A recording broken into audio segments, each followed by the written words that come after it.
after a great win by Florence, 21-14, and we're here with Coach Frippoli. He's a new guy in town. This is only his 39th year here. Joe, I'd like to introduce you to Ben Horner.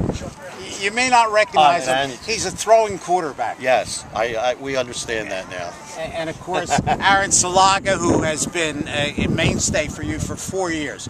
Joe, great game.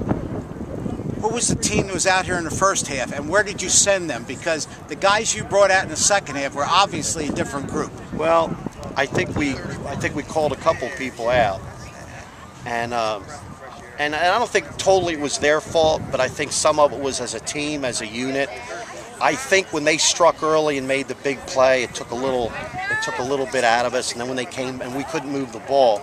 So we just talked about we got to play 4 quarters. We got to keep playing. You know, we got to keep playing. And I thought Joey Frapp made some adjustments with the offensive line in the second half, and also Coach Nick made some adjustments with the defense along with Coach Zepp and our secondary, Steve Wardog and them. And I think we stepped up, and I thought our lines played a lot better in the second half. And I think we wore them down a little bit. I really do. I think our 106ers and our striders and our up downs and our push-ups and moving all the time, we never stop motto. I think it paid off today. In the fourth quarter, they only had the ball 3 times on your side of the field, and the one time they had the ball, they got penalized and sent back to their side. And I thought, like 2 different offenses, wasn't it? I was describing Ben as a guy. He looked like a 3-year veteran. Well, I'm talking at quarterback now. I know he's played for you for 3 years. Let me tell you something about Ben. Ben always has a slow start. He comes off a baseball season, and I think his throwing motion a little bit. And I've noticed over the last week or so, he's been throwing the ball better and better. In fact, he's going back to our blue gun. He's a heck of a receiver too. But we're not afraid to throw the ball with him. They were rushing so many people. But what I liked about it was he kept his composure, and when he had to run the ball, he ran the ball. He didn't.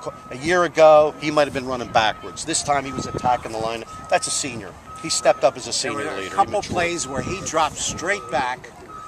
They were rushing in on him. He stayed right in there. He went around the right side or the left side. I'd have to watch it on film to see it again, but I thought he really stepped up today. I think that's going to make us more dangerous, because now we can do more things. And that also brought their line back a little Well, hey George, people play us. They're going to put. They had 9, 10 guys up there. And actually, early in the game, we try to catch him early. We had him, we caught him, and we just don't. He puts the ball there, and we don't make the catch. I think that might have changed the complexion a little bit early. But then we weren't getting any good field position, and what we didn't want to do was to compound and put more pressure on our offense. So we just hung in there. We hung in there, and then once at the end of the half, we realized we could hit those waggles and hit some of the other stuff. In fact, we were going to go up top right before the half, but we had a screw up, and Ben had to come out of the game, or we might have scored then too. So I'm just real pleased with the way they played. How'd you come out mentally at the beginning of the second half after being down 14-0? Well, I realized we all had to pick it up. Like, everyone had to step up, and I knew I had to do my part and be quarterback and control the team. I mean, you looked so cool out there, even when guys were coming in your face, that you were in control. How about that last bootleg waggle, man? I'll tell you what, he looked like Joe Montana, didn't he? I saw him running. I'm going, there's nobody there. As soon as he turned, I said, he's going all the way, and he looked right for the ball. They're a very aggressive team, and they flow hard to the ball, and they were catching us early because they were flowing so hard, and he actually picked it up early, and our people upstairs said, I can keep the ball, but we just didn't do it to the second half. So, But now I know he can do it. We can do a lot more. And Aaron, their line was huge compared to your line. Aaron, tell them what they were doing. They were audibling at the line, and every time we flopped, they were running away from where our strength was. So in the second half, we decided to stay where we were.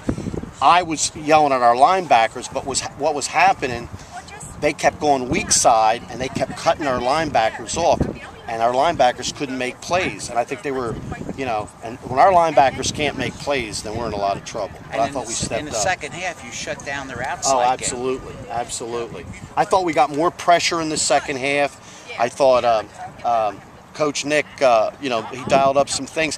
And I think because we put, he had time to throw. When he has time to throw the ball, he could throw the ball on any level. That kid's a good quarterback. He's big.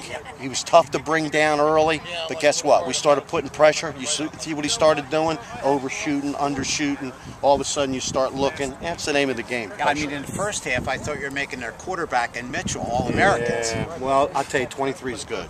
He makes you miss. But you know what? He started cramping up. I mean, you saw what their game plan was early. And I would too. I mean, if you had that kind of, superstar, but sooner or later you got to go to somebody else. And I think in crunch time he was cramping up and they couldn't use him. So. Now, what did you guys do in the second half on defense, Aaron? In the second, you just stopped everything they did. In the second half, we mostly just brought everyone inside. We got the outside linebackers. We brought Britton in the game too. We brought the big tackle, big sophomore. Not that Josh wouldn't. In fact, we used Josh at the end. But what was happening was they were overpowering him a little bit. Britton was staying inside, and then the rest of it, Aaron will tell you. I guess, outside linebackers were crashing on the outside, so they couldn't go outside. So the only thing they can do is inside. They run into our big body. Yeah. So Britton was in there, and he was clogging up the hole. He couldn't move him out of there, and that was big. I mean, this is a great win. Oh, absolutely. Group 3 school. Absolutely. Your average fan would say Florence had no business playing Lawrence because they're much bigger. They got bigger kids. Well, they were really cocky coming in, and from what we heard of the coaches up there, as soon as they saw us on their schedule, that's all they talked about. Now, if I'm a Group 3 school, I'm not getting real pumped up for a Group 1. But then again, you know what? Like I told the guys before the game, we got a reputation. Our reputation is our expectations are high. Our tradition is great. This is 70 years of Florence football. It's a home opener at home. And these guys made history. They really did. They made history today. I'm proud of them. Congratulations, our defensive player of the game and our offensive player of the game and the coach of the game. Thank you. Thanks, guys. Thank you. And that'll be all from Florence. We're at Florence Memorial Stadium. Goodbye and good luck and good sports.